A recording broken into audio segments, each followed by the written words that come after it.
Ah, no. In progress. Progress.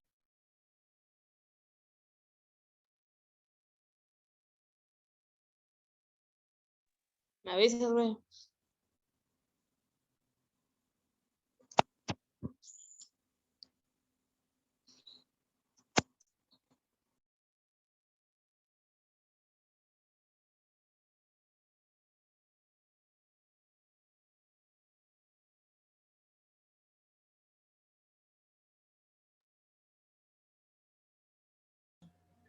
Yo aquí hablando como tonto. 1, 2 y... Vas, casi vas, perdón, disculpa, tenía el micro apagado. Buenas tardes, ingeniero. Nosotros somos el equipo 4. Vamos a exponer la unidad 4 de llamada normatividad y pruebas para máquinas de corriente directa. Los integrantes del equipo somos Zulema Amador García, Eduardo Barrera de la Cruz, Felipe Lárraga Sequera, Miguel Sánchez Castro, Jacibe Hernández Cruz.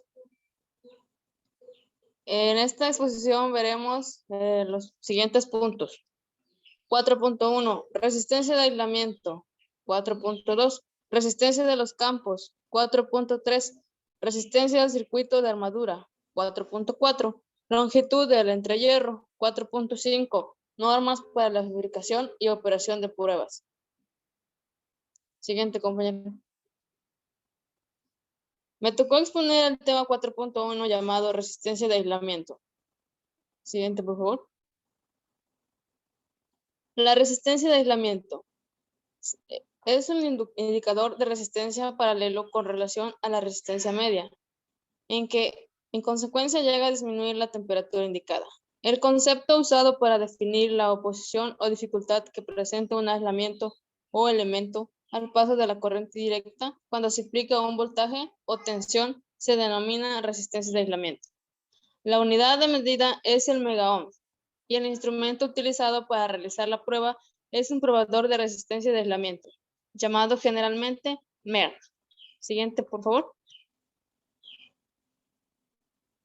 Las pruebas de resistencia de aislamiento sirven únicamente para dar una idea del estado en el que se encuentran los aislamientos y determinar en qué momento se procederá a energizar un equipo. En la producción y la aplicación de los termómetros de resistencia hay que considerar la importancia de asegurar una suficientemente alta resistencia de aislamiento entre alambres y la vaina protectora del sensor, así como entre los respectivos alambres. La norma DIN en 6065I exige la resistencia de aislamiento que debe ser alcanzada, ha de ser medida a una temperatura ambiente de entre 15 grados centígrados a 35 grados centígrados, con una tensión continua de 10 a 100 volts, a una humedad relativa del aire del 80% y debe tener el valor mínimo de 100 ohmios. Siguiente, por favor. A continuación veremos un ejemplo de cómo se elabora o realiza la prueba de resistencia de aislamiento. Ahí podemos ver que las resistencias de aislamiento son similares a las pruebas de verificación de la presión de un sistema de instalaciones sanitarias. Se puede detectar la existencia de pérdidas si ejercemos la presión al agua. La presión incrementa nos ayuda a detener pérdidas en el circuito o el sistema. Aquí podemos ver el ejemplo que donde no tiene tensión, no hay cargas desconectadas, los interruptores están cerrados y medimos entre todos los cables entre sí. Ahí podemos observar la imagen donde están todos los cables y se realiza la prueba de esta manera. A continuación viene mi compañero Eduardo a exponer el siguiente punto. Bueno, buenas tardes, compañeros y docente. Les vengo a presentar el tema de resistencia de campos. Siguiente, por favor. Bueno, respecto a la resistencia de campos, hay que la norma oficial mexicana NOM 022 STPS 2015, electricidad estática en los centros de trabajo y condiciones de seguridad, que conforman lo previsto en el artículo 46, fracción 1 de la Ley Federal sobre Metodología y Normalización.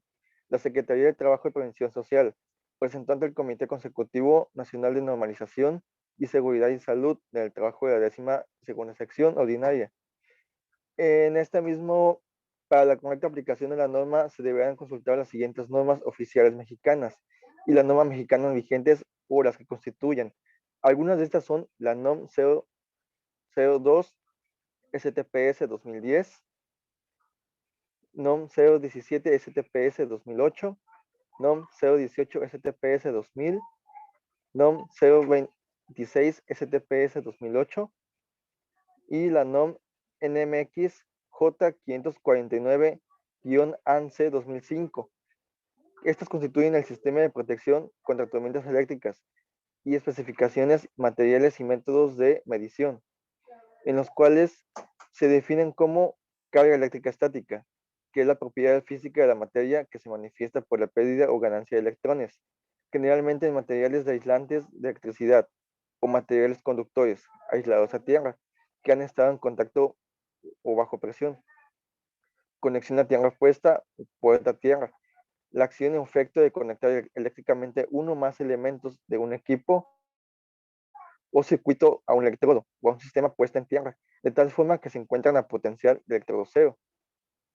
Corriente a rayo. La corriente que circula a puntos donde el rayo hace contacto a tierra, a una estructura o elementos consecutivos del sistema de protección contra descargas con el proceso atmosféricos, asociada al proceso súbito de neutralización de la carga de nube a través de un flujo de electrones en el canal ionizado, mediante el que se realiza el movimiento de la carga de la nube a tierra, formando por descargas continuas en el aire. Asimismo, también podemos encontrar la descarga eléctrica atmosférica, densidad de rayo a tierra, electricidad estática, electrodos de puesta a tierra o electrodos de red de puesta a tierra, para rayos y terminales aéreas, redes de puesta a tierra o sistema de puesta a tierra. Todo esto con el conjunto de condiciones de conductores y conexiones o electrodos y accesorios y otros elementos metálicos integrados que, interconectados entre sí, tienen por objeto drenar a la tierra las corrientes de un rayo o las generadas por las cargas eléctricas estáticas o electrostáticas, como también se les dice. Siguiente, por favor, Miguel. La norma EN 60601-1, que es la familia de las normas cuyo ámbito abarca la seguridad, el rendimiento esencial y la compatibilidad electromagnética, los campos y sistemas electromédicos, es técnicamente equivalente a la norma internacional IEC 60601 y la familia comprende más de 70 normas diferentes. La norma parte 1, EN 60601-1, cubre la seguridad básica y el rendimiento esencial de todos los equipos electromédicos y las normas. Parte 2 o especiales cubren los requisitos para los grupos de productos específicos. Por ejemplo, la EN 60601-2-22 para los láseres médicos. Como ejemplo de esto, tenemos que los equipos electromédicos deben ser muy seguros, sobre todo que deben conectar al cuerpo humano para realizar su cometido, en los que una faceta importante es su seguridad eléctrica. En este caso, a diferencia de otras normas, la seguridad eléctrica no se considera dependiente de la tensión. La seguridad eléctrica depende de las corrientes de fuga. Esto debido a que incluso una tensión de muy baja aplicada a los tejidos u órganos internos humanos puede causar un nivel de corrientes de fuga a través de un cuerpo, que puede ser fatal. También esta misma establece que los requisitos para estas corrientes de fuga y un equipo electromédico debe estar diseñado de modo que funcione con una seguridad en condiciones normales y también en condiciones anormales de fallo.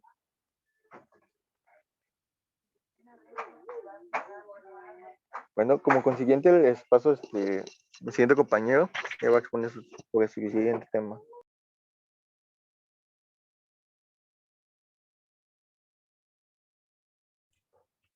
Sí, buenas tardes. Continúo con el punto 4.3, que es la resistencia del circuito de armadura.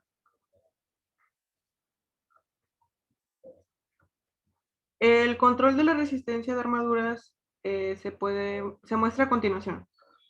En este método, una resistencia variable RMI se pone en el circuito de la armadura. La variación en la resistencia variable no afecta el flujo, ya que el campo está conectado directamente a la red de suministro. Ahora, consideremos un diagrama de conexión del control de velocidad del motor de la serie de corriente directa mediante el método de control de resistencias de armadura. Podemos observar la imagen. Al variar la resistencia del circuito de la armadura, la corriente y flujo, ambos se ven afectados. La caída del voltaje en la resistencia variable reduce el voltaje aplicado a la armadura y como resultado la velocidad del motor se reduce. Por otro lado, la imagen nos muestra un diagrama de conexión en el cual se puede visualizar cuando el valor de la resistencia variable RE es aumentado. El motor en este caso funciona a una velocidad menor, dada que la resistencia variable transporta la corriente de armadura completa. Este es principalmente diseñado para planificar el transporte continuo de la corriente de armadura completa. Siguiente, por favor. Y a continuación, las desventajas del método, en este caso del control de resistencia de armadura. Este método tiene una gran cantidad de energía, la cual se desperdicia en la resistencia externa RE mencionada. También el control de resistencia de armadura está restringido para mantener la velocidad por debajo de la velocidad normal del motor y el aumento de la velocidad por encima del nivel normal no es posible por este método. Para un valor dado de resistencia variable, la reducción de velocidad no es constante, sino que varía con la carga del motor. Y por último, este método de control de velocidad se utiliza solo para motores pequeños.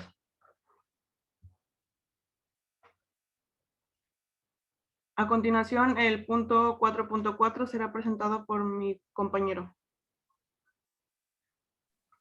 Buenas tardes. Presentaré el 4.4, longitud del entrehierro.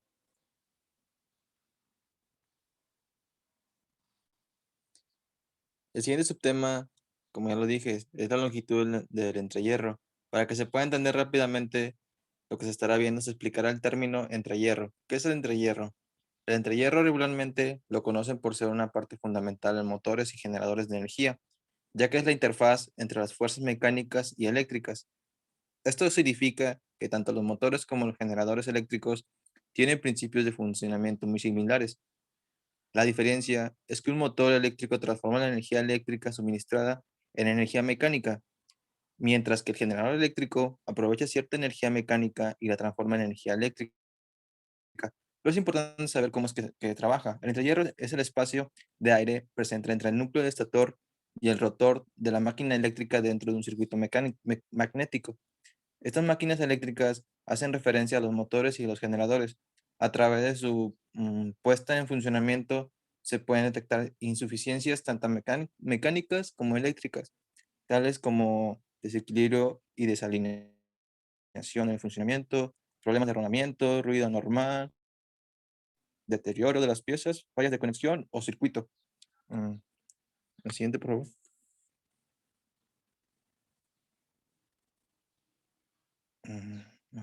Bueno, como se sabe, el funcionamiento se lleva a cabo de todo el proceso. Ya habíamos dicho que el entrehierro es necesario para evitar saturación para determinar inductancia.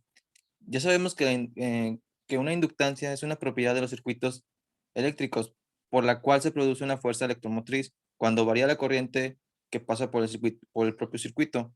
El antihierro introduce en el circuito magnético del imán una reluctancia magnética.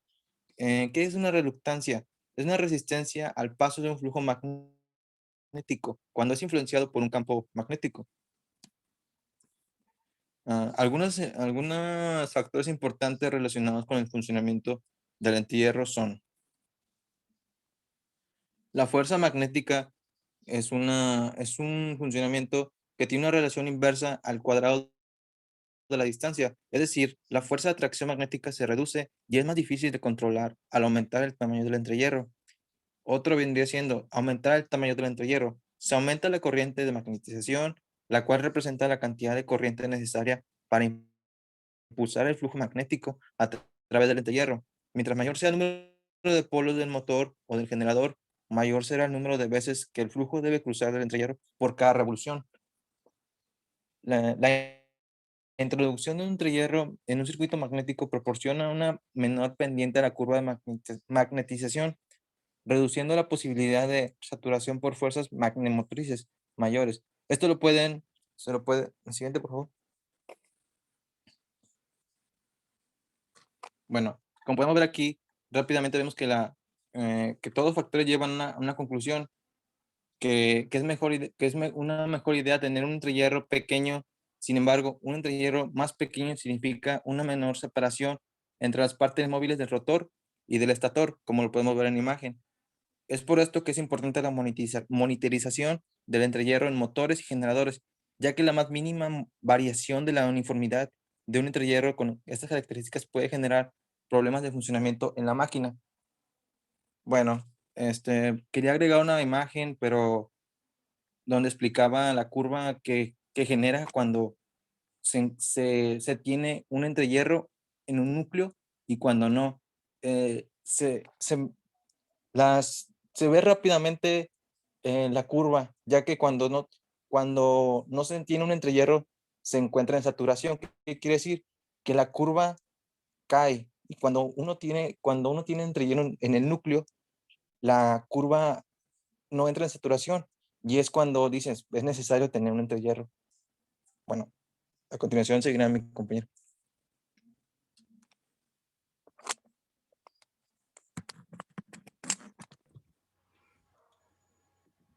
Bueno, yo les vengo a presentar las normas para la fabricación, operación y pruebas del motor de corriente continua o motor de corriente directa. En nuestro país generalmente está establecido las normas mexicanas, son las que rigen la mayor parte de la industria, de los mercados que tenemos en el país.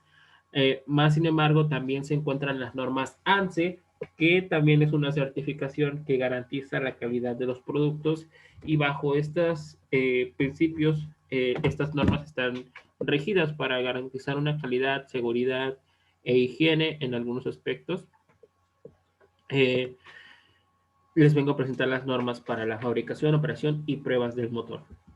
En la norma mexicana Project NOM 033 del enero del 2018 nos habla que el motor eléctrico que es electrónicamente conmutado, el motor S, es un motor eléctrico de inducción que se conecta a un suministro de corriente alterna que opera en corriente directa y sin escobillas. Tiene imanes permanentes en el rotor, estator o ambos, y utiliza electrónica integrada, microprocesador, etapa de control de potencia conmutada y un programa de control de software, internamente, externamente o en ambas, para regular el voltaje aplicado, la potencia de salida y la velocidad angular según el programa que esté ejecutándose. Es normalmente cerrado, hermético, y funciona a cualquier tensión y frecuencia nominales. La siguiente norma es la norma mexicana J610 4-12 ANSE 2013, compatibilidad electrónica electromagnética, parte 4-12, técnicas de prueba y medición, pruebas de inmunidad a ondas oscilatorias, que cancela la norma mexicana 550 4-ANSE del 2006. El objetivo y campo de aplicación de esta norma mexicana establece los métodos de prueba de emisión y de inmunidad para los equipos electrónicos en condiciones de operación, para las oscilaciones transitorias amortiguadas, no repetitivas, ondas sinusoidales amortiguadas que se manifiestan en las redes de alimentación de baja tensión, así como sobre las líneas de control y de señal, que se conectan a las redes públicas o privadas. Además, esta norma mexicana establece los requisitos de inmunidad y una referencia común para la evaluación en el laboratorio de operación de los equipos electrotécnicos que se destinan para el uso residencial, comercial e industrial, así como los equipos que se destinan para las estaciones y subestaciones eléctricas según sea el caso. Esta norma define las formas de onda de corriente y de tensión de prueba, los intervalos de los niveles de prueba, el equipo de prueba, la configuración y prueba del procedimiento de prueba. Esta norma es importante porque es la que garantiza la calidad de las ondas sinusoidales de nuestros motores que tenemos, por ejemplo, en nuestra cocina, en una licuadora, motores que tenemos, por ejemplo, en el aire acondicionado, quienes tengan en su casa, también lleva un motor, el ventilador de nuestra casa lleva otro motor, inclusive, como bien lo dice, el uso industrial en máquinas como el torno, que lleva un motor de corriente directa, ya que debido a que alcanza grandes velocidades, igual en una fresa y en otras máquinas y herramientas. Bien, la siguiente norma es la norma mexicana 652 ANSE 2013, motores y generadores eléctricos para uso en lugares peligrosos clasificados, especificaciones y métodos de prueba, que cancela a la norma mexicana 262 de 1980. Objetivos y campos de aplicación. Esta norma mexicana establece las especificaciones y métodos de prueba para los motores y generadores eléctricos o bombas sumergibles y no sumergibles de agua residuales y sistemas adecuados para utilizarse en áreas peligrosas clasificadas clase 1, división 1, grupo B, C y D, y clase 2, división 1, grupos E, F y G, de acuerdo con la NOM 001 CD. Esta norma cubre el mismo tipo de equipo eléctrico que se indica en la 1.1 para la instalación y uso en áreas peligrosas, clase 1, zona 1, grupos 2A y 2B. 2B más H2 y zona 20 y zona 21. Esta norma también define y cubre otras maquinarias rotatorias como, pero no limita a frenos eléctricos, tacómetros, codificadores y anillos conectores. Muy bien, me es grato informar que se encuentra en nuestra bibliografía de lo que acabamos de exponer. Ingeniero, de antemano, a mi equipo le agradecemos por la atención prestada. Buena tarde.